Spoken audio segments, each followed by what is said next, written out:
Hello friends, नमस्कार। मैं हूँ digital maker Rajesh Thakur. Digital tech world में आपका स्वागत करता हूँ। दोस्तों, जैसा कि आप जानते हैं, मैं आपके लिए earning related videos, technical videos, general knowledge की वीडियोज़, अन्य नई नई तरह की जानकारियाँ आपके सामने लेकर के आता रहता हूँ। दोस्तों, आज भी मैं आपके सामने किसी तरह की वीडियो लेकर के आया हूँ, जिसमें आज हम बात करेंगे साल 2022 में कंस्ट्रक्शन ठेकेदार मकान बनाने का क्या रेट लेगा।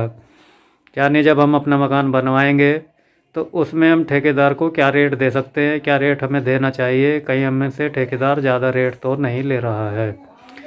तो दोस्तों, इसी बारे में आज मैं आपको पूरी जानकारी दूंगा, स्टेप बाय स्टेप पूरा रिव्यू दिखाऊंगा, बताऊंगा। और दोस्तों, पूरी जानकारी के लिए मेरे साथ में वीडियो में लास्ट तक बने रहिए।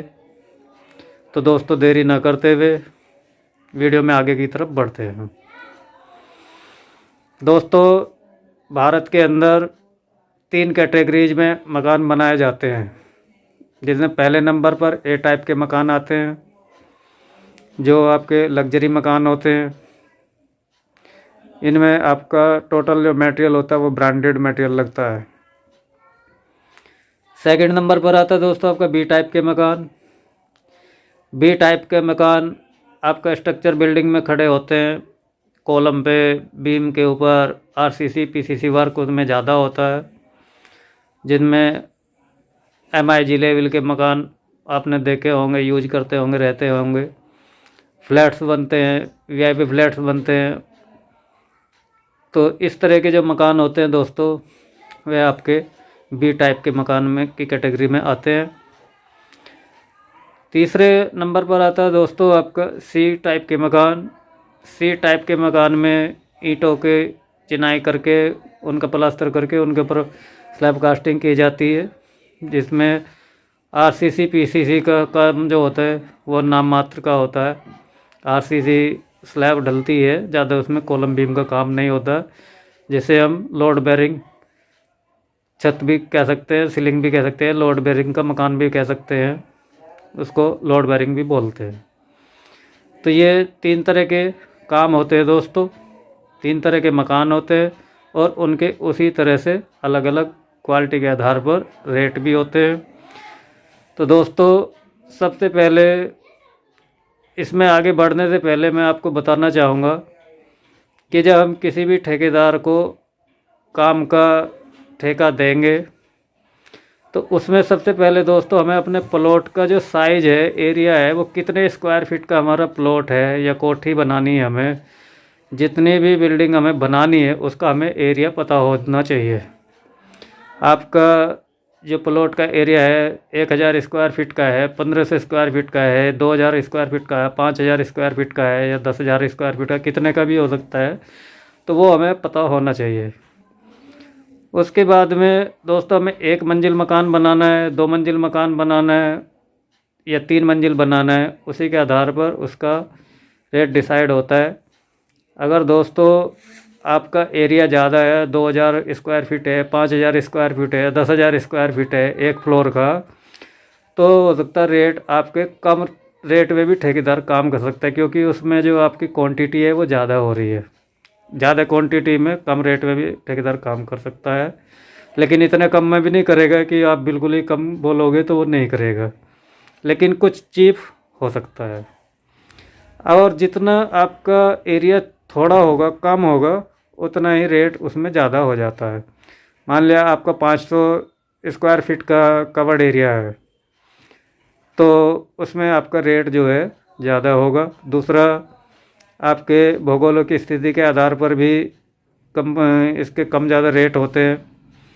कहीं आपका मटेरियल लेबर जो है बहुत ज़्यादा महंगी मिलती है, तो वहाँ कम ज़्यादा रेट भी हो सकते हैं। और जो हम इस बारे में बात करेंगे, या कोई भी वीडियो आपने अभी तक देख रहे हैं या देखी है, तो दोस्तों हम जो बात करते हैं वो एवरेज की बात करते हैं।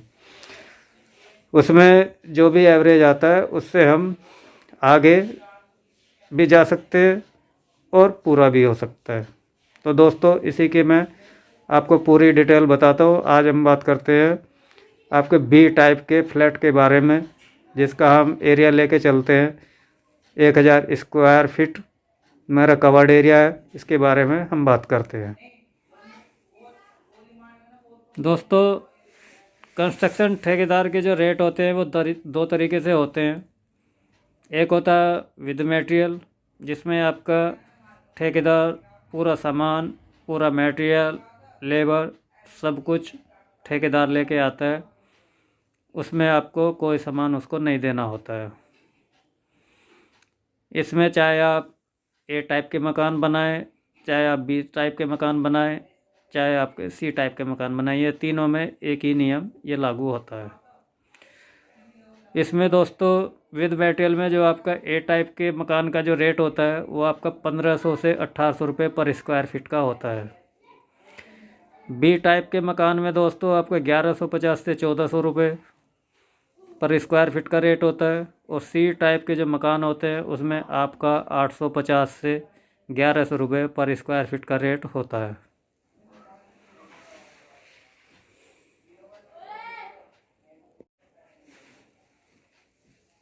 अब दोस्तों हम बात करेंगे लेबर रेट की, जिसमें दोस्तों ठेकेदार को मटेरियल तो हम देंगे और लेबर उसकी होगी, टूल्स उसके होंगे। उसमें क्या क्या टूल्स उसके होंगे, क्या आप देंगे, ये काम देते टाइम आप तय करके उसमें जो है अपने एग्रीमेंट में उससे लिखवा लें। नहीं तो बाद में दिक्कत हो जाती है कि कई बार कई लोग मुकर जाते हैं, तो जिसमें बाद में दिक्कत हो सकती है। तो दोस्तों लेबर रेट में ए टाइप का जो मकान है उसका जो रेट है आपका 300 से 500 रुपये पर स्क्वायर फीट का होता है। बी टाइप का जो मकान है दोस्तों उसमें आपका 200 रुपये से 250 रुपये पर स्क्वायर फीट का रेट होता है। और सी टाइप के जो मकान है दोस्तों वे आपके 150 से 170 रुपये पर स्क्वायर फीट का रेट होता है। अब इसमें जब भी आप काम ठेकेदार को देंगे तो दोस्तों आप उसके कॉन्टैक्ट नोट बनवा लीजिए और उसको आप लिखित में दीजिए और उसके भी साइन करा लीजिए। तो दोस्तों अब उसमें वो क्या क्या सामान लेके आता है, क्या क्या काम करता है, क्या क्या काम उसको करेगा, क्या नहीं करेगा, तो इसके बारे में दोस्तों अब आगे बढ़ते हैं। दोस्तों जो ये ठेकेदार काम करेगा, इसमें आपका जो ठेकेदार है क्या काम करेगा इस रेट में। तो दोस्तों मैं बात करता हूँ आपके बी टाइप के मकान के ठेके के बारे में। और हमारा जो एरिया है वो आपका 100 गज का प्लॉट 1000 स्क्वायर फीट का कवर्ड एरिया है। तो इसके बारे में हम बात करेंगे दोस्तों सबसे पहले नंबर पर आता है आपका लेआउट। जो खाली प्लॉट आपका पड़ा हुआ है उसमें आप बिल्डिंग बनाना जा रहे हैं, शुरू कर रहे हैं, तो उसमें दोस्तों सबसे पहले नंबर पर वो आपका लेआउट करेगा, वो खुद करेगा। दूसरे नंबर पर आपका खुदाई होगा, कॉलम का, फुटिंग का, राफ्ट का, ट्रंच का, जो भी खुदाई होना है वो खुदाई करेगा। उसके बाद आरसीसी पीसीसी का जितना भी काम होगा वो पूरा ठेकेदार करेगा। ब्रेक वर्क करेगा, जितना भी मकान में चिनाई होगी वो पूरी चिनाई करेगा। शटरिंग चाहे आपके प्लिंथ बीम की हो, डोर बैंड की हो, चाहे आपके कॉलम की हो, चाहे स्लैब की हो, जितनी भी मकान में शटरिंग होगी दोस्तों वो आपके पूरा जो शटरिंग है वो ठेकेदार करेगा। स्टील कटिंग प्लस बाइंडिंग करेगा। जितना भी सरिया लगेगा, चाहे आपका 8 mm का हो, 12 mm का हो, 20 का हो, चाहे 16 का हो, चाहे 32 का हो, कितना भी सरिया हो, कोई भी हो एज पर ड्राइंग, वो पूरा कटिंग करेगा और उसका बाइंडिंग करेगा, बांधेगा, कटाई बंधाई का काम उसका है। 7वें नंबर पर आता है दोस्तों आपका door plus window fixing. Door plus window के जो फ्रेम होते हैं वो फ्रेम वो फिट करेगा, चाहे चिनाई के साथ में करे चाहे बाद में करे, जैसे एज पर सिचुएशन होगी। मान लिया आपके दरवाजे विंडो बन के ही नहीं आए तो चिनाई उसने कर दी तो बाद में लगाएगा, या तैयार है तो वो साथ के साथ लगाएगा। कंप्लीट प्लास्टर करेगा, पूरे मकान में आपका प्लास्टर करेगा अंदर बाहर। और उसके बाद आपका पीसीसी करके देगा फ्लोरिंग के लिए। पत्थर तो आपका लगाएगा नहीं वो, ना ही फर्श करेगा। उसमें आपके लिए या तो कच्ची ईंट की रोड़ी डाल के देगा ख़रीद के आप दोगे, आपका माल उठा के वो फैला देगा, या आपको पीसीसी करके देगा। ठीक है दोस्तों। इसके बाद में जो आपका क्यूरिंग होता है, क्यूरिंग ठेकेदार का काम होता है। जो आपको चिनाई करा उसने, या प्लास्टर करा, या लेंटर की ढलाई हुई, या बीम की है, कॉलम की है, आरसीसी पीसीसी जितनी भी है, उसका जो क्यूरिंग है वो ठेकेदार ही करता है। ठीक है दोस्तों। अब आते हैं दोस्तों आपका कि किन ठेकेदारों, सॉरी, किस किस काम के ठेकेदार एक्स्ट्रा पैसे लेगा। ठेकेदार काम तो करेगा, लेकिन जो आपके इस कवर्ड एरिया में नहीं है, इससे अलग वो आपसे एक्स्ट्रा पैसा मांगेगा। वो क्या क्या काम है। तो दोस्तों, जब हम बिल्डिंग में मकान बनाते हैं, बिल्डिंग या मकान बनाते हैं, तो उसमें 50 मीटर से जो ज़्यादा दूरी पे जो हमारा मटेरियल पड़ा हुआ है, तो उसमें दोस्तों वो एक्स्ट्रा पैसे मांगेगा, लीड मांगेगा। और अगर आपका मकान आपका 2 मंजिल या 3 मंजिल है, तो ये फर्स्ट फ्लोर पे जो लीड होगी वो यही रेट होगी जो आपकी तय हो जाएगी। सेकंड फ्लोर पे तो लिफ्ट के चार्जिंग बढ़ाएगा 5%, 2%, 10%, जैसे भी आपका सिचुएशन है, कितनी दूरी दूरी पर है माल, उस हिसाब से। या सेकंड फ्लोर है, थर्ड फ्लोर है, फोर्थ फ्लोर है, जितनी भी मंजिल है, तो उसका लिफ्ट जो है चार्जिंग बढ़ता जाएगा। सेकंड नंबर पर आता है दोस्तों आपका किचन में जो टाइल लगती है स्लैब के ऊपर, या ग्रेनाइट लगता है दोस्तों, वो इस चीज़ के अलग पैसे मांगेगा। बाथरूम में जो 7 फीट तक टाइल लगती है वाल की, वो नहीं लगाएगा, और लगाएगा तो उसका अलग से पैसा लेगा। हाउस एलिवेशन, मकान में जितना भी एलिवेशन है, अगर आपका हल्का फुल्का सिंगल प्लास्टर में आ जा रहा है हल्का फुल्का, तो वो उसी रेट में कर देता है।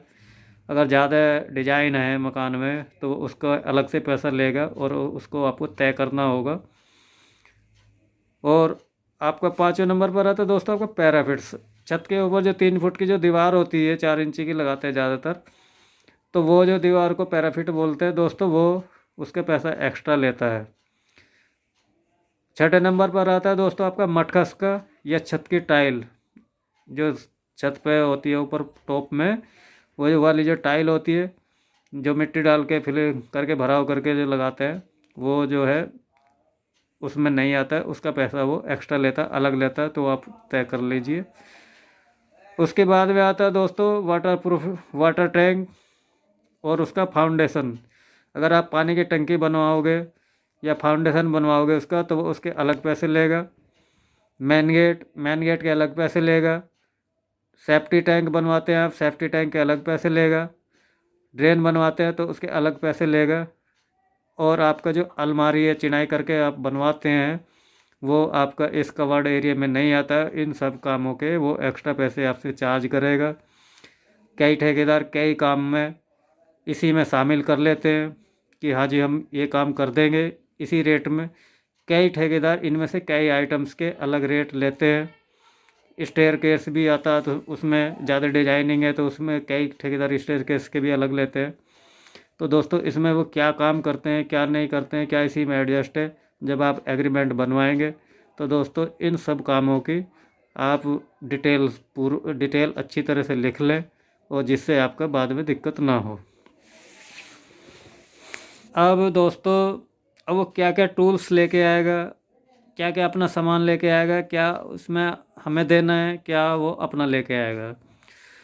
तो दोस्तों इसमें तसले, फावड़े, छेनी, हथौड़ा आदि ये जितने भी सामान हैं, ये दोस्तों सब वो अपने आप लेके आएगा। रस्सी, चाली, बल्ली, कपलोक, ब्रेसिंग पाइप, एमएस पाइप, भाड़ा बनाने के लिए जो पाइप आते हैं, चाली आती है, ये सब सामान वो अपने आप लेके आएगा। शटरिंग प्लेट, प्लाई, बत्ते, बैटन, कील, शटरिंग, ऑयल, ये सब सामान वो अपने आप लेके आएगा। इसमें दोस्तों मैंने आपका बाइंडिंग वायर छोड़ा हुआ है। बाइंडिंग वायर ठेकेदार का नहीं होता है, वो मैंने इसलिए छोड़ा हुआ जानबूझ के। बाइंडिंग वायर जो है क्लाइंट का होता है, तो उसमें आप तय कर लीजिए। तय होते टाइम हो सकता है कि वो अपने आप ले आए, उसका पे चार्जिंग जोड़ के आपसे जैसे भी होता है उसको तय कर लीजिए clear. Vibrator, mixer machine, boom pressure, pump, RMC miller, curing pipe आदि, ये सारे मशीनरी ठेकेदार अपने आप लेके आता है। और आपका लेबर मिस्त्री। इस काम के अलावा दोस्तों हमें कुछ काम अपने आप भी करने हैं जिनको ठेकेदार नहीं करेगा। उसमें पहले नंबर पर आता है दोस्तों आपका वर्किंग ड्राइंग, यानी कि जो नक्शा है, ड्राइंग है, वो हमें बनवा के उसको ठेकेदार को देनी है।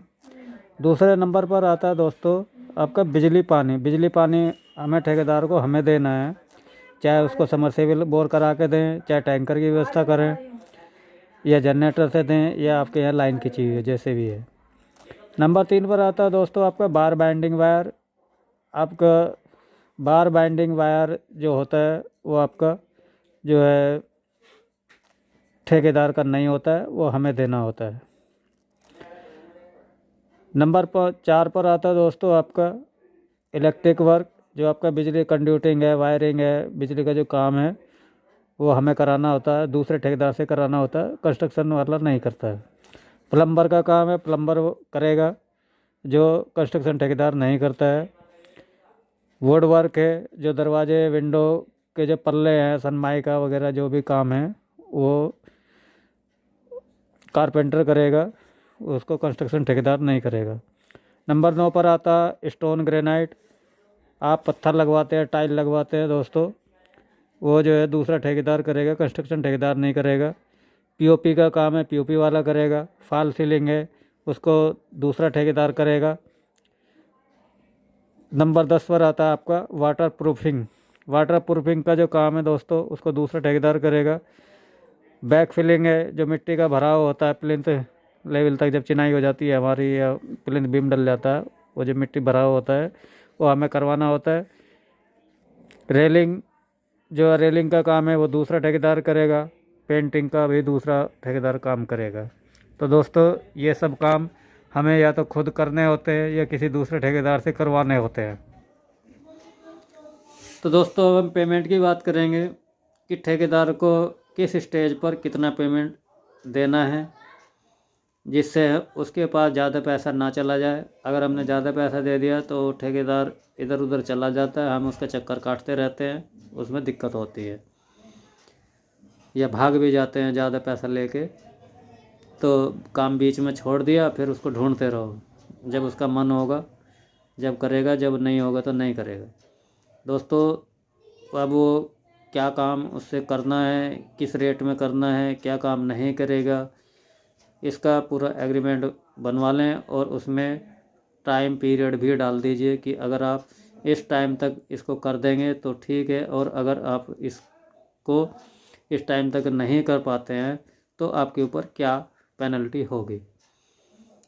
तो जिससे दोस्तों आपका जो काम है वो जल्दी खिंच जाएगा, वो लापरवाही नहीं करेगा। और पेमेंट के लिए दोस्तों आपका जो डीपीसी होता है, प्लिंथ लेवल पे जब वो आपका काम कर देता है तो आप उसको 25% दे सकते हैं। सेकंड स्टेज आती है दोस्तों आपको स्लैब कास्टिंग। जब आपका लेंटर डल जाता है 50% आप तब उसको दे दीजिए। तीसरे नंबर पर आता है आपका कंप्लीट प्लास्टर। जब आप उसको पूरा प्लास्टर कर देगा पूरे मकान का अंदर बाहर से, आप उसको 75% दे दीजिए। फाइनल पेमेंट 100% जो दोगे आप, जो आपका खुदरा काम बचा हुआ है, छोटा मोटा बचा हुआ है, रिपेयर का बचा हुआ है, उसको आप पूरा चेक कर लीजिए, कोई काम छूट ना जाए। और अगर आपका कोई काम छूट जाता है तो फिर वो परेशान हो जाते हैं आप, कभी उसको टाइम नहीं होता ठेकेदार को, कभी आपको नहीं होता, तो वो दिख जाता है। और आपका उसको जब इसको चेक कर लेंगे तो आप इसको पूरा पेमेंट फाइनल कर दीजिए। ठीक। तो दोस्तों आज की वीडियो में इतना ही। दोस्तों जहाँ तक मैं समझता हूँ आपकी समझ में पूरा आ गया होगा। तो दोस्तों जाते जाते अगर आपको मेरा वीडियो अच्छा लगा है तो लाइक कर दीजिए, मेरे चैनल को सब्सक्राइब कर दीजिए और अपने दोस्तों में अधिक से अधिक शेयर कीजिए। अगली वीडियो आप मुझसे किस टॉपिक पर देखना चाहते हैं दोस्तों कमेंट करके ज़रूर बताएं। इसी तरह की कोई नई वीडियो लेकर के मैं आपके सामने जल्दी आऊँगा। तब तक के लिए नमस्कार। जय हिंद, जय भारत।